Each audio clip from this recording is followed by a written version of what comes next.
This will be a day long remembered. Now I am the master. Welcome to another episode of Legends and Theories. Orlando Blue!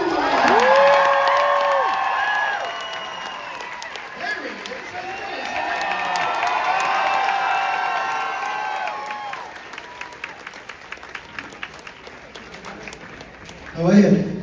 Orlando, how are you? Get his good side. Hey. What was that? Get your good side. Get your good side. Welcome to Chicago, sir. Such a great city. It's a great city, right? It really is. Let's kick it off, man, because by the way, I think I've never been submitted so many fan questions in my life. I have 3 pages. Oh no! Just fan questions. Not all those ones I can't answer. But when you first walk into a convention like this, what's the wildest cosplay you've ever seen of yourself or one of the characters you play? There's somebody who's Legolas right in the front. Right? Right. Can't miss that. Yeah, it's always so impressive to see the detail that goes into these costumes and the love and attention to detail. Because as an actor, you know, when we were getting dressed up on set, it was, of course, for Lord of the Rings, that was wetter. Is there a massive replay on this, or is it just me? Are you hearing me echo? I am hearing the echo. Yeah. Is there anything to be done about that, or should we just live with it? I think we got to live with it. Yes, sir. It was, you know, Weta did such an amazing job with the costumes. It was always such a privilege to put them on every day, you know, even lacing up the boots, which was super uncomfortable. Actually, we got there in the end, but to begin with, it was like a whole process. I think we went through like 4 sets of boots. But you look amazing, and thank you. And it's always great to see people make the effort. Orlando, you've shot films all over the world and been to some of the most exotic places. Can you talk about what has been one of the most pinch me moments that you've got, or been when you arrive on set, like a pinch me moment of like, wow, I can't believe this is real? There's been a few. I mean, I remember it was kind of wild. Look, Lord of the Rings, I mean, Pirates had amazing locations, like sandbars that would go up and down in the Exumas, which is really beautiful. But like, I just remember we would be getting like a helicopter to work on Lord of the Rings. It would be like, it was so wild. We were in South Island in Glenorchy, and we'd leave our apartments or wherever we were staying.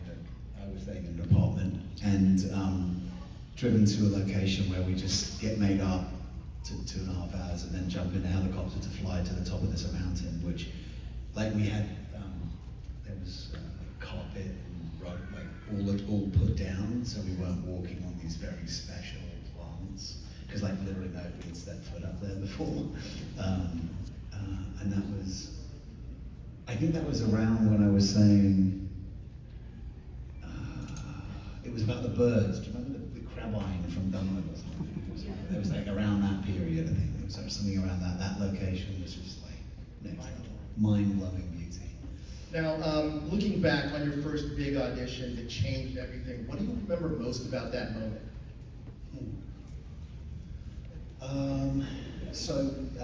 The Hubbards cast Lord of the Rings. Lord of the Rings was actually, well, technically I was in a movie called Wild first, with Stephen Fry, Jude Law, which was an awesome movie. And I auditioned for that before I went to drama school, because I'd had an agent I'd done a play at the Tri-School Theatre. I'd worked with the British American Drama Academy. It was a scholarship through the National Youth Theatre. I'm doing this all in reverse because my brain is so frazzled.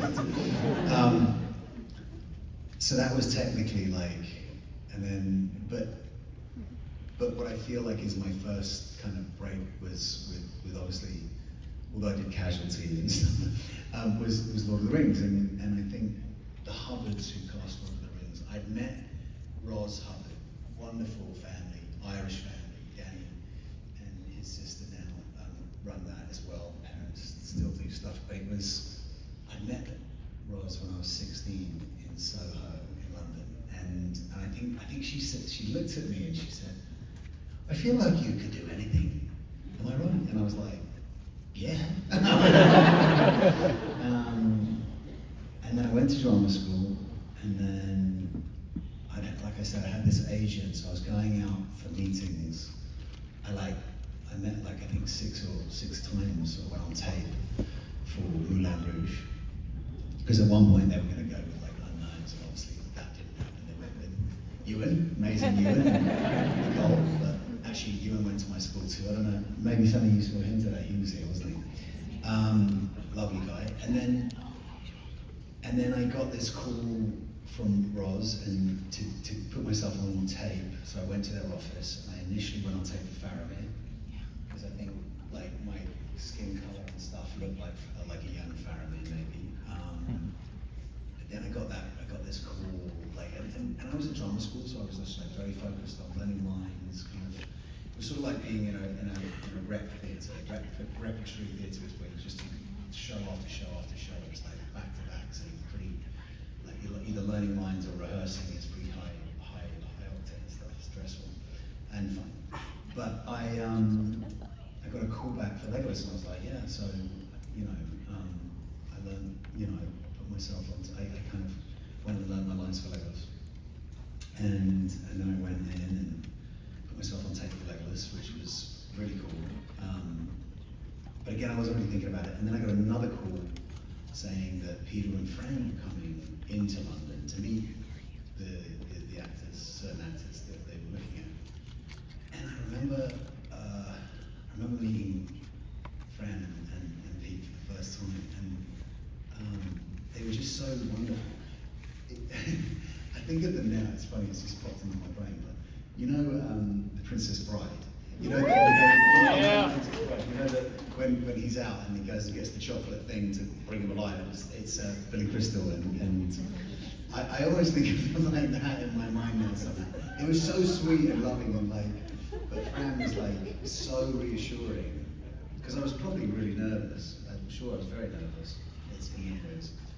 And we had a great conversation, and I felt like it went really well, and I did my reading stuff, and then I went back to drama school and didn't think about it, and was meeting on things, and then I got this call, I think it was like 2 days before I finished drama school. Basically my agent had waited a long time before she until she got the offer official, so she probably knew a lot, knew before me, because actually I'd been asked to meet with the RSC, which is Royal Shakespeare Company, and at that time, coming up in the UK, actors, you went into theatre, and then maybe you get to do a little bit of TV, and then you think about if you could get into movies. So when my agent, when I knew I was auditioning and they were offering me to come and join the company for the RSC, I was like, well, let's go, this is it. Wow, that's awesome. And she was like, no, we just, don't worry, and I was like, okay. And then, 2 days before, I just flipped my lid. It was like, I think I called her every day for a week. Wait, is this real? And called her back 5 minutes later, are you sure about this? Screaming and jumping, it was sort of what a magical moment, and time, really. It's people, many of you asked, what's my favorite movie and stuff, and I'm, really proud of everything I've got to work on, actually, and I'm proud of some characters more than others, but the experience of making Lord of the Rings at that age, at that time, all that stuff, was just sort of magic dust. It's groundbreaking still, this film's to this day. They hold up pretty well.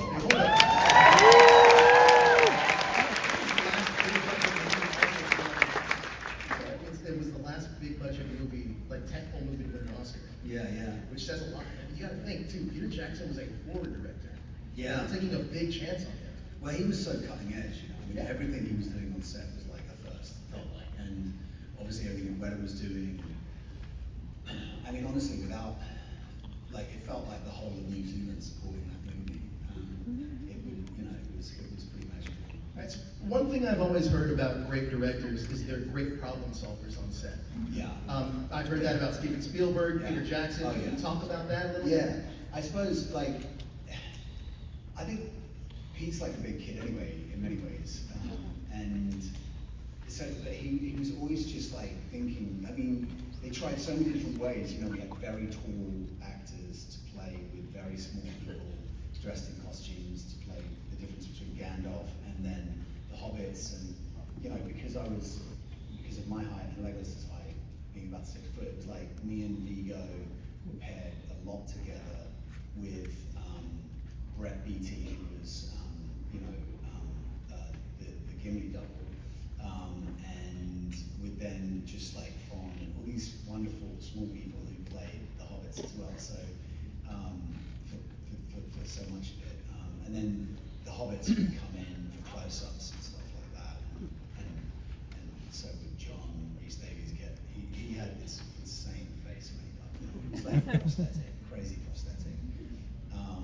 But then they were doing like motion capture and like Ian was acting on a green screen and then they were mirroring it to like the set. It was like mind bending what they were trying to do and how they were doing it. It was really like, it felt like, it felt wild and creative and free and very exciting actually.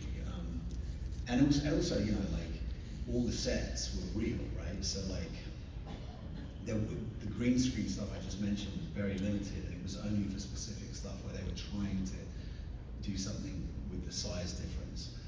But yeah, we were in amazing locations, and of course all the miniatures and stuff that they built, which looked so fantastic in the way they filmed it. So it was definitely really cutting edge. It's probably why it still held up so well.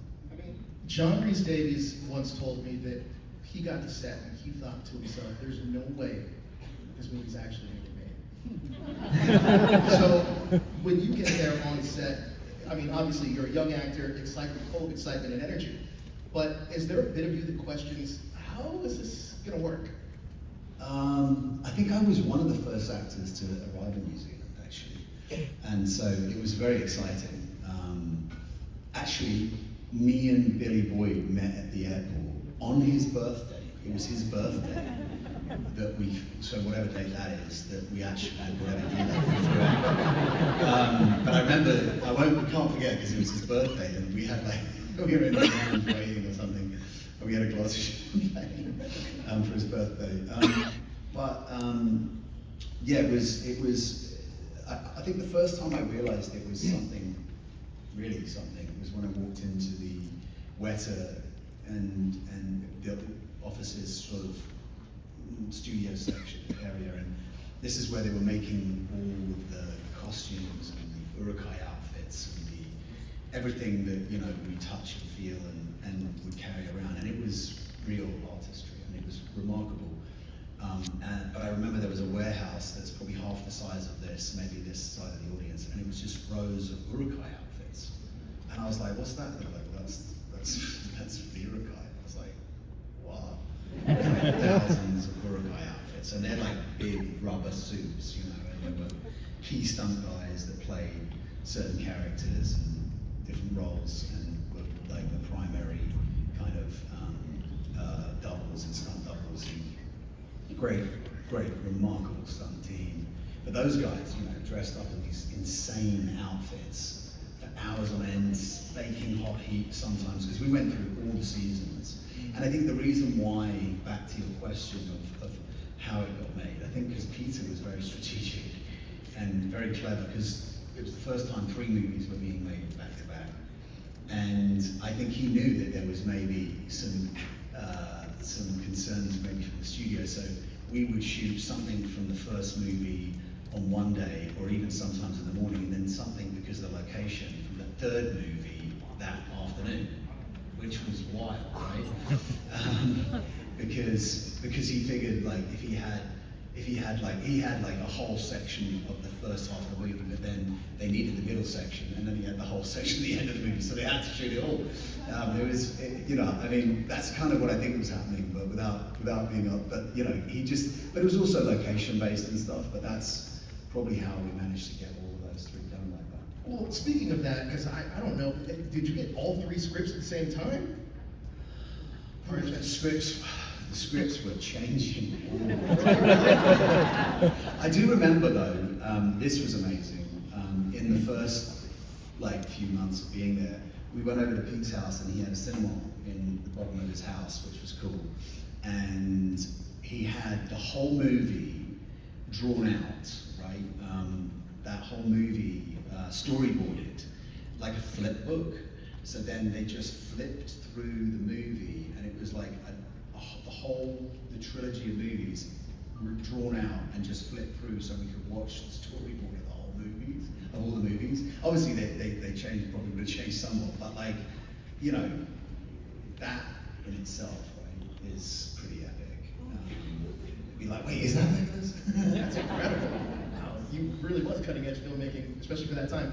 I have to ask, because you guys have, you and your fellowship cast, they have such a strong bond. Are there any moments that you reflect back on that still make you laugh, like behind the scenes? That you can tell? I think I was the butt of most of the jokes because I never got dirty. Like Legolas never gets blood, never gets dirty. Vigo would love to talk about my pretty hair, clean face and hands and nails and stuff. You know, and you know, it was funny. I mean, I was quite, you know, I was 20 or whatever, 21, and you know, we were all young. We were all, you know, everyone was, you know. So, but there was a lot of fun. A lot of fun. We were a family of friends that, you know, it was, you know, I would learn to surf with the hobbits. I kind of initially I was like, let's get motorbikes and go riding in these hills. Billy Boy was like, no. And I was like, mountain bikes? No. Okay. Surfing? And Billy was like, yeah, surfing. So Billy was the sensible one, probably. But then we'd have these, you know, with Billy and Dom and Elijah and Sean and stuff, we'd go have like surf weekends and we'd rent a little batch or whatever and just like cook a barbecue and just go surf and stuff. And it was really magical. I had my crazy mohawk. Liv was like, because they raised my hairline to make me look a bit more elven and older and stuff, so they wouldn't have to do that now because my hair's receding. But and they shaved me here and it kind of shaved it all the way back, and I was like, so I had like this mohawk and it was pretty cool for the surf look too. Sean Reese Davey once told me a story that there was you and him in a canoe together, or rowing together. Yeah, and because I'm so heavy, I rolled the canoe. That's what he said. yeah, right. Well, do the math.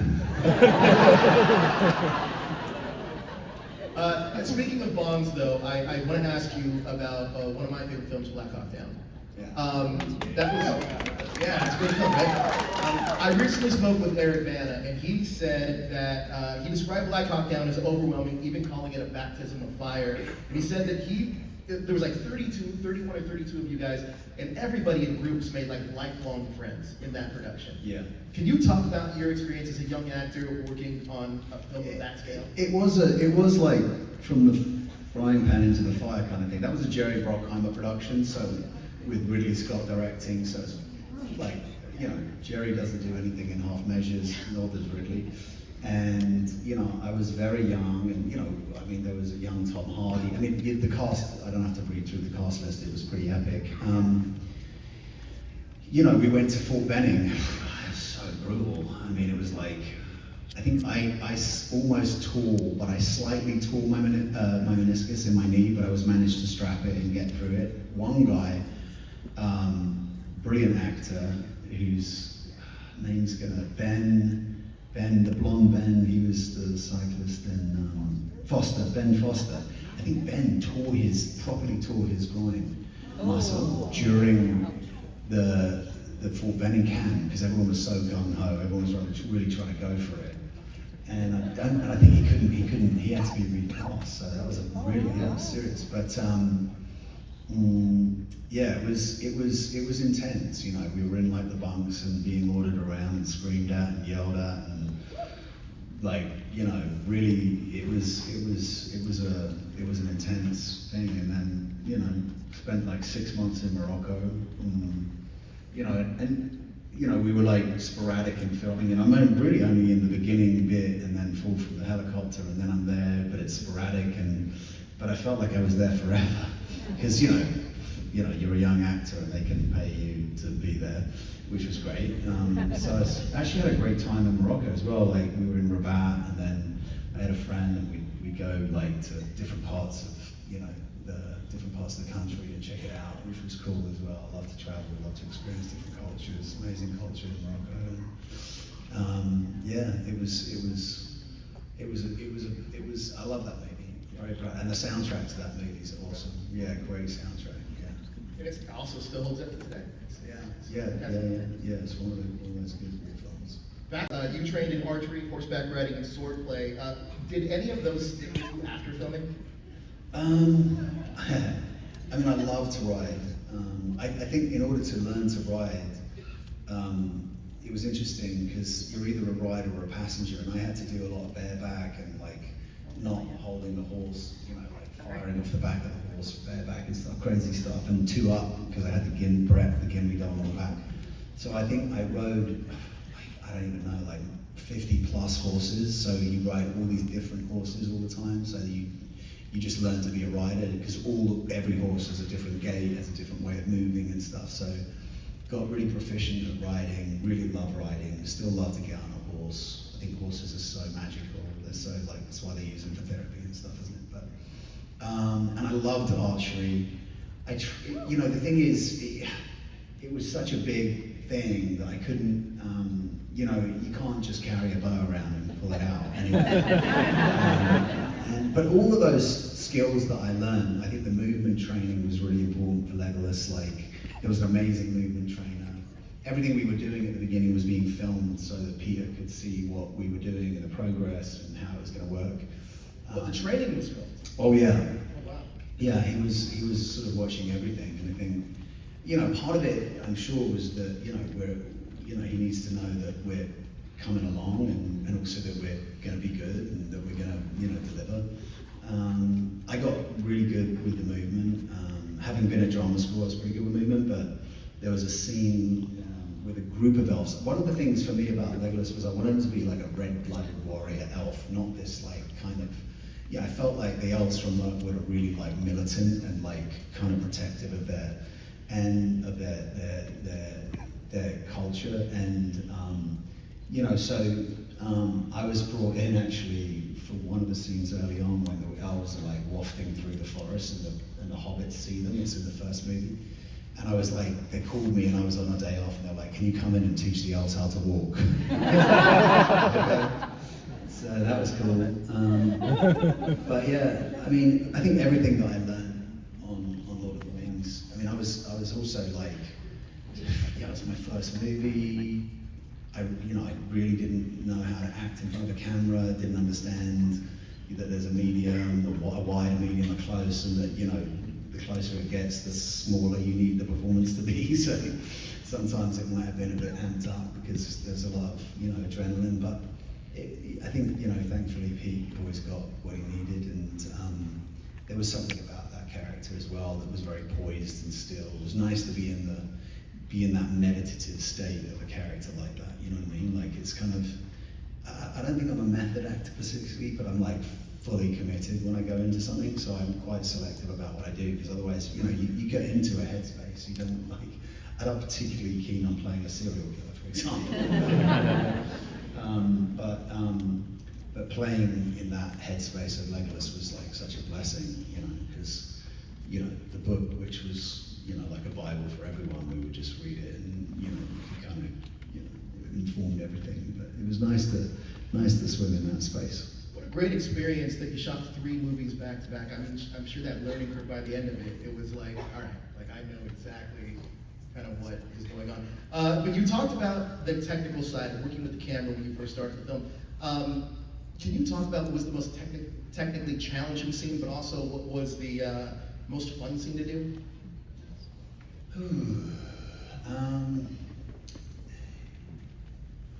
Yeah, I mean, Helm's Deep was a brutal 3 months of night shoots in a quarry just outside Wellington. And that was just like a feat because it was like raining the whole time.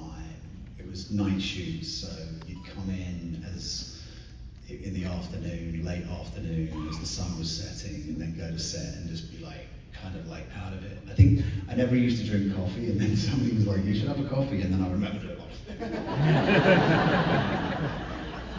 Definitely saw some of that in Helm's Deep. But like, yeah, the sliding down on the sword, on the shield rather, down like the skating down the stairs was like a whole rig with wires, technically very challenging, and trying to keep the board like, you know, it was super fun and interesting. But then also the elephant at the end, like climbing up. I came back for that. Pete had these ideas for that last, where I take down that giant elephant, and it was like, I was in a warehouse again. This time it was like more blue screen because he wanted to be able to put this stuff in. But like climbing up these blue sandbags that had the arrows in, so that's me climbing up, right? And then when I slide down the trunk of that elephant at the end and drop down, there was like a skateboard on a slide thing. So I'm like,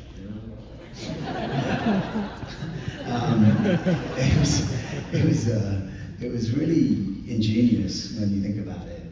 Technically kind of unique.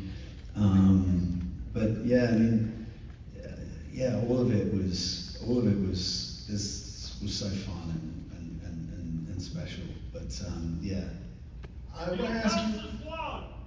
What?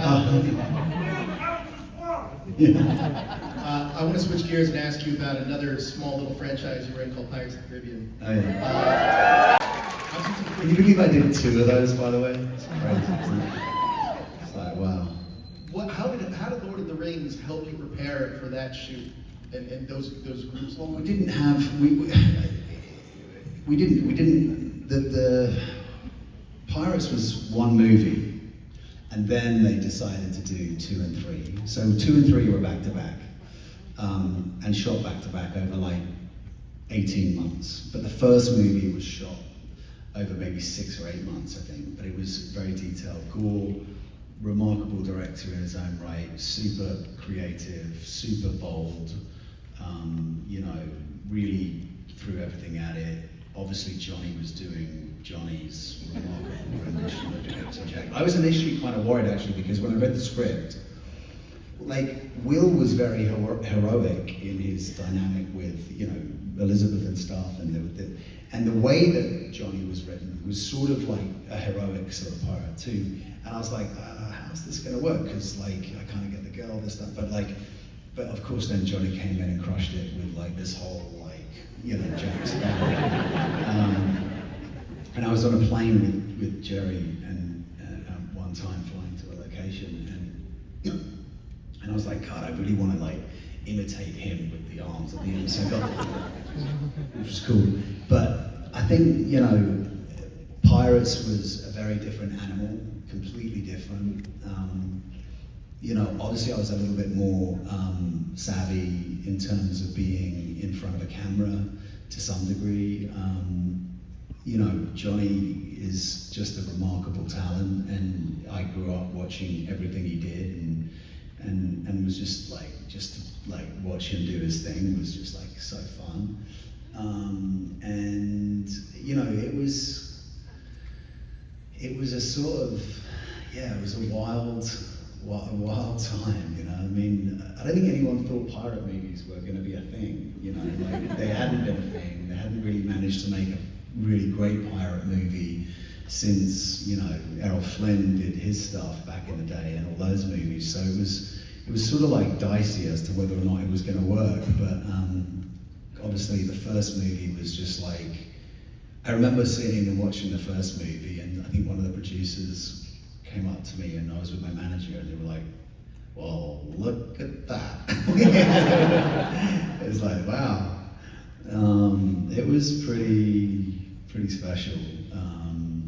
And also the way it was received, you know, it's such a, you know, it's such a huge part of American culture, Disneyland and the ride, and you know, I as a Brit, I didn't fully understand that. I'd been to Disneyland and stuff, but and I've been on the ride, but not like, I didn't understand the deep-seated love of Disney and the world, and then particularly pirates. And I think it goes back, right? It spans back for all these people who've been kids, grandkids, they all go on the ride. The ride's still the same, it's still sort of brilliant.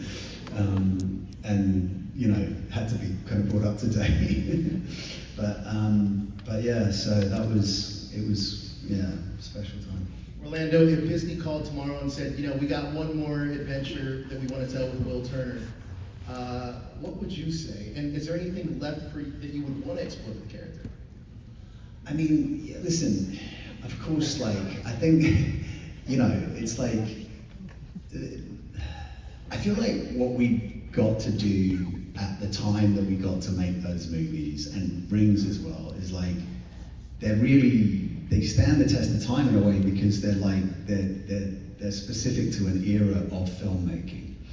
And of course, like, who wouldn't do that? If the script's amazing, I think the thing that they probably want to try and do, and they're thinking of doing, is how to do it. Like, do you bring in a female leading character that replicates Jack in some way? I mean, or do you? I think that the jury's out on how to do it again. But if it was great, I mean, it's always, everything is in the writing, right? Everything is on the page, and I think there's definitely, I'm sure there's a way to create something. I would personally love to see everybody back. I think the way to win on that one is to get everybody back, if they can, and if everybody wanted to get back, I think that would be a cool thing for the audiences, because I think there's a lot of people enjoy the nostalgia of those movies today, right? I think when you see movies performing in the theaters now, I mean, obviously Marvel has dominated that space, which is great. Personally, I want every movie to win, because we want everyone to keep getting to play in the sandbox, and if you guys come out and see movies and the ticket sales work, then you can still make them, right? But so I think my thing is, if the script was great, and ideally it was everybody, it'd be kind of like in for a penny, in for a pound, that would be cool. But yeah, as yet I've not seen anything or heard, so we'll see.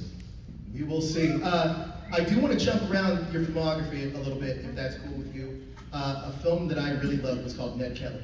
Oh yeah. It had an incredible cast. For any of you that haven't seen this movie, I suggest checking it out. Heath Ledger, Jeffrey Rush, Naomi Watts, Joe Edgerton. This movie is stacked. What do you remember most about being on those sets with all those heavy hitters of actors? Yeah, actually, it was, I used to joke that I owed Jeffrey 10% of my Pirates budget, because my Pirates fee, because it was Jeffrey, when we were doing that movie, that said to me, there's this pirate script and you'd be perfect for this guy, Will. And I was like, a pirate movie? And I'm like playing this like rough and tumble outlaw set in the outback with like Heath Ledger, who, was, Heath was so wild, and I think especially at that time, this was like a homegrown hero making a homegrown hero's movie on homegrown soil, as it were. And he was, just so bold, and he was so brilliant, and he was so committed. It was amazing to work with him, and of course Jeffrey and Naomi as well. And the movie, actually, the script started as it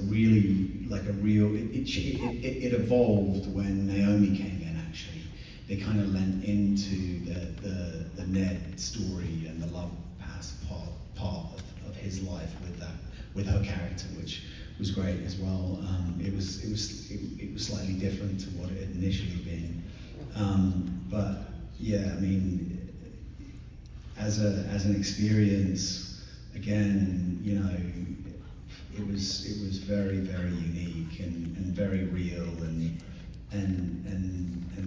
working in Australia with Heath and all those guys was a very special time as well. And of course, we all know Heath left us too soon, but he was such a beautiful soul, and it's really sad when the good ones step out too soon, because he just imagine what he'd be doing today. It's hard to, the mind boggles really, because he had. There's something about Australians as well, and that's why they all do so well in American movies. They've got like a kind of laissez-faire kind fearlessness, yeah. So it's good. Yeah, it was definitely a special time. I want to ask you about Gran Turismo. I personally think Gran Turismo is the best video game movie, even though it's not technically a video game movie, but it is. You play Danny Moore, inspired by a real person, and that movie's about chasing the impossible dream. Did it remind you of your own journey, kind of breaking into Hollywood at all? Yeah, for sure. I think I loved the fact that movie was based on, I think Archie Madekwe did an amazing job, based on Jan Marlborough's true story. What was so beautiful was it was a true story. It was like an impossible dream. It was like, wait, a bunch of kids who learn how to drive cars from sim racing, and of course now all the drivers use sim off season, off track to keep themselves sharp and stuff. So yeah, I mean, it was. I think that I love that movie. I think the audiences love that movie. I think maybe if there was a misstep there, it was that it was released during the writers' strike, which meant none of the cast could come out and support the movie, which was really unfortunate for the movie, I think, in terms of the amount of people that could get to see it. But it stands as a great movie, and yeah, I enjoyed it immensely.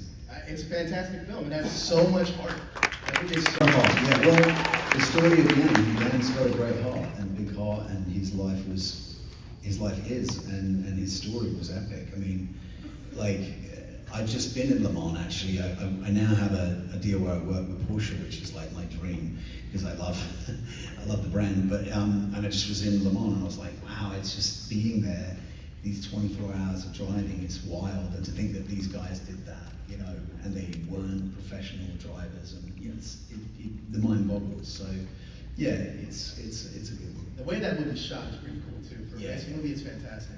Anybody seen Deep Cover on Prime Video? I love that movie. It's so much fun. Yeah. It is so much fun. What's more challenging though, nailing the joke or nailing the stunt? Everything is in the writing. I would say, especially with comedy, like Ben and Ace, who are the writers, who also play the two of the detectives in the movie. If you haven't seen it, it's a really fun one. I mean, it's quite brick humor, but it is really hilarious. Like another movie that we made for no money. It wasn't an Amazon movie to begin with. Amazon bought the movie once we'd filmed, once they'd seen what we were filming. So it was made on a shoestring budget, but it plays really well. It sort of hits a tone. I'd say if the joke is well written, and I had a few great lines in that. It was so fun actually. We premiered it at TIFF and then in London, and literally like audiences this big, and they were people just rolling in the aisles with laughter, because with an audience, with a comedy, it's kind of contagious. Laughter is contagious, and it's the one time I was like, oh man, this would be so cool if it had gotten them to live in the theaters a bit, because people would have really, I think it would have, because it caught a crazy head of steam. I mean, it was, I think, it's got great results on Rotten Tomatoes, and then it had a real run in terms of streaming, and people were like, really, there was a lot of buzz around it, which was super unexpected. I mean, it's sort of like anything these days, like movies, like anything, like it feels more than anything rather feel like lightning in a bottle. You just don't know, what you've got until you've done it and you see it and how the audiences respond. Like that was, yeah, I'm really proud of it actually. Listen, your character work in that movie is phenomenal. Like you do, are you an improv guy just in general? Yeah, I mean, I had to learn improv at drama school, and yeah, we got to improv a little bit, but again, the writing was so good. But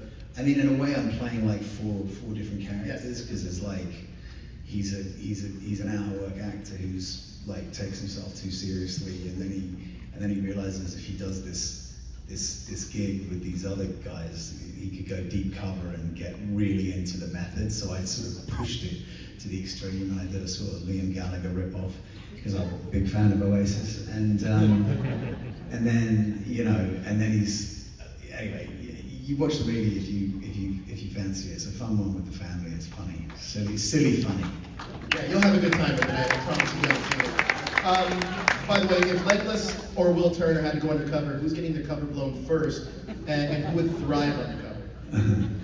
I mean, look, Legless with the blonde wig is pretty hard to hide, right? I don't think he's bending to anybody's will, particularly. So I think Will would probably take it. I was just reading recently that you were talking about maybe from The Cut. Oh yeah. And you were saying that you lost 30 pounds for the role, and Yeah. what was hardest about that movie was the mental anguish Yeah. that you kind of had to go through with it. Talk to me about that transformation a little bit. And now at this point, is there any project where you would just say, nope, it's not worth it at this point? Yeah, so The Cut it's the box. I love boxing movies. I think as a genre, as a movie, I love a boxing movie. I think we've seen it done so well, so many times, that this was a sort of fresh take on it, in my mind. It's called The Cut because fighters cut weight. They have to drop weight before a fight. And so the fight and the movie is really the mental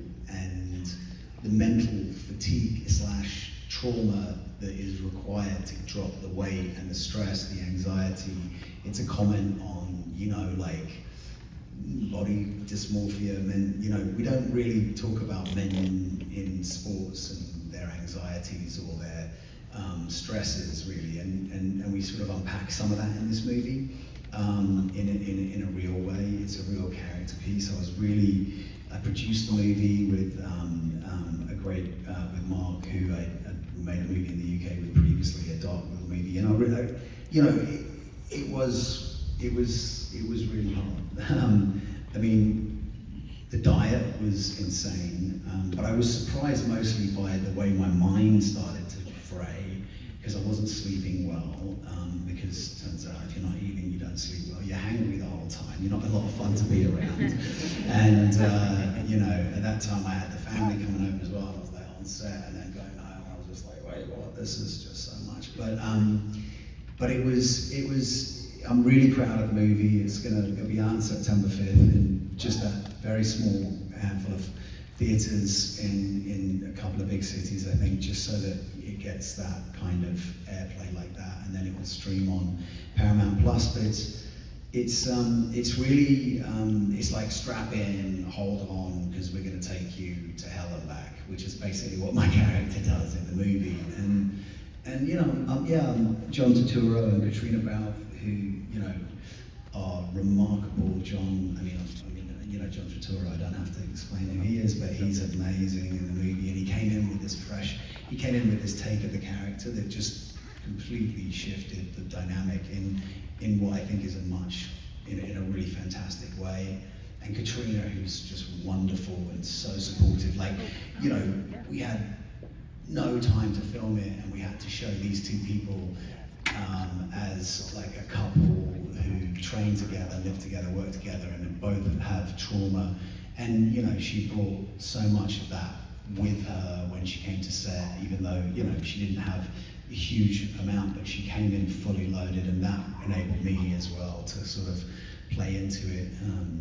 So I'm really proud of it. I'm proud of the work I've done in it, and I think it's an interesting commentary on mental health, which is something that I think we're probably all dealing with in our own ways in the world we're living in. And I hope it lands in a way that people can appreciate. It's definitely buckle up and go on the ride though. It's not pulling any punches, pardon the pun. September 5th. Yeah. September 5th. Yeah, please. Thank you so much for joining us here in Chicago. Thanks, guys. Let's hear it for Orlando Bloom, everybody. Thank you so much.